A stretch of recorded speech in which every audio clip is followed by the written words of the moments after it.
Sizi bilmem ama ben ne zaman bir senfoni orkestrası görsem aklıma Farabi gelir. Ünlü bilgin Farabi, matematik uzmanı, tıp uzmanı, astronomi uzmanı Farabi. Farabi ses konusunda, ses dalgaları konusunda pek çok yenilik ortaya atmıştır. Sesin titreşim dalgalarının uzunluğuna göre azalıp çoğaldığını keşfetmiştir. Onun bu keşfiyle pek çok müzik enstrümanı düzenlenmiştir. Ama ben Farabi'nin bu bilim insanı yönünü değil, ondan günümüze kalan bir sözü anlatmak istiyorum. Farabi bir gün bir Çinli ile konuşur. Der ki, ya sen komedi nedir hiç gördün mü?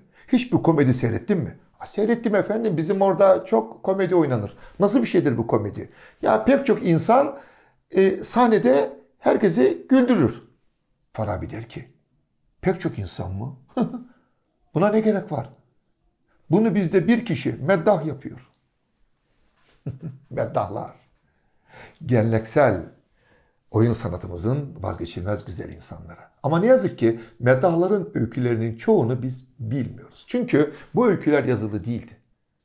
Sözlü olarak kulaktan kulağa, dilden dile yayılıyordu. Pek çok meddah öyküsü kayıp. Ne zaman ki 1800'lü yıllarda özellikle buharlı gemiler ortaya çıkınca pek çok gezgin Avrupa'dan İstanbul'a geldi ki bunların çoğu sanatçı yazar.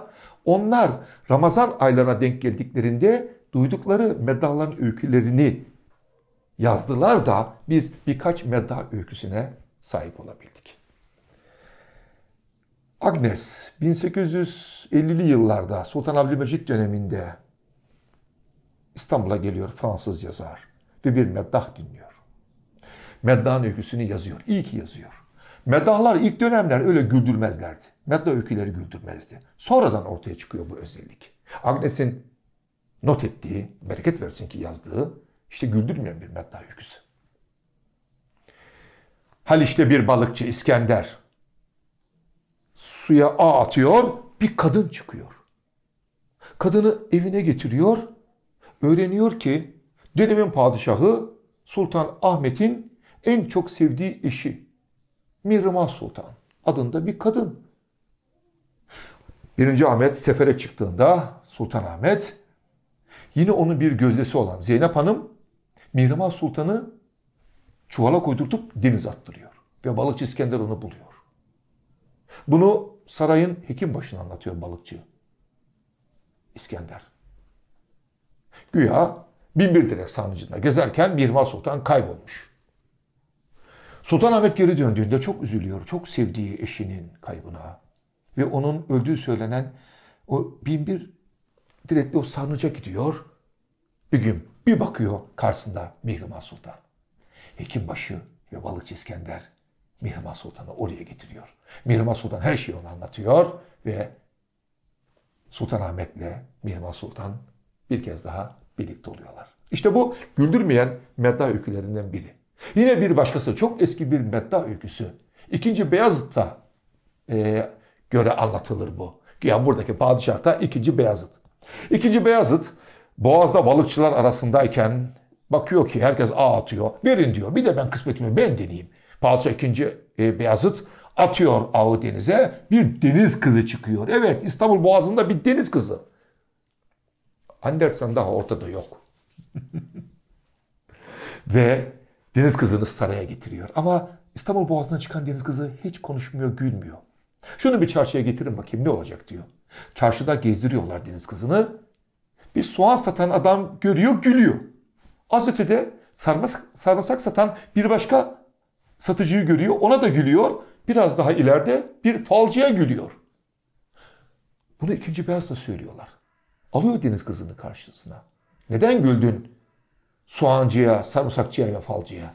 Diyor ki deniz kızı. Sarımsak satana güldüm. Çünkü çok zararlı olan bir şeyi okka okka satıyor. Sarımsak satana güldüm. Çünkü çok faydalı olan bir şeyi tek tek satıyor. Falcıya da güldüm. Kendini falcı sanıyor. 3 küp altının üstünde oturuyor. Bundan haberi yok. 2. Beyazıt falcının olduğu yere adamları gönderiyor. Falcının oturduğu yer kazılıyor ve 3 küp altın çıkıyor. Derler ki Beyazıt Camii işte deniz kızının gösterdiği bu altınlarla yapılmıştır. Bu anlattıklarım güldürmeyen meddah öykülerine örnek. Sonraki yıllarda 1800'lerin ikinci yarısından sonra meddahlar güldürmeye başlıyor. Onlardan biri Meddah Süruri.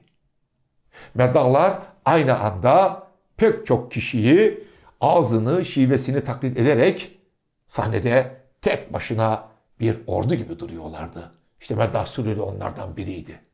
Acem taklit yapıyordu. Acem'le geçen diyaloğu şöyle. Soruyor Acem'e. Ya sizin orada mahya kurulur mu? Acem de diyor ki mahya kurulur da mı, ne biçim laf? Bizim orada mahya sizdeki gibi camiden camiye değil, şehirden şehire kuruluyor. Meddahlar günümüzde de var aslında. Bugün tek kişilik gösteri diye bilinen pek çok oyun aslında bizim geleneksel tiyatromuz olan meddahın hala yaşadığını gösterir. Mahya ışıklarının da sonuna geldik. Bir yıl daha tamamladık. Yarın yeniden yepyeni öyküde birlikte olmak dileğiyle. Sürçülisan ettiysem affola.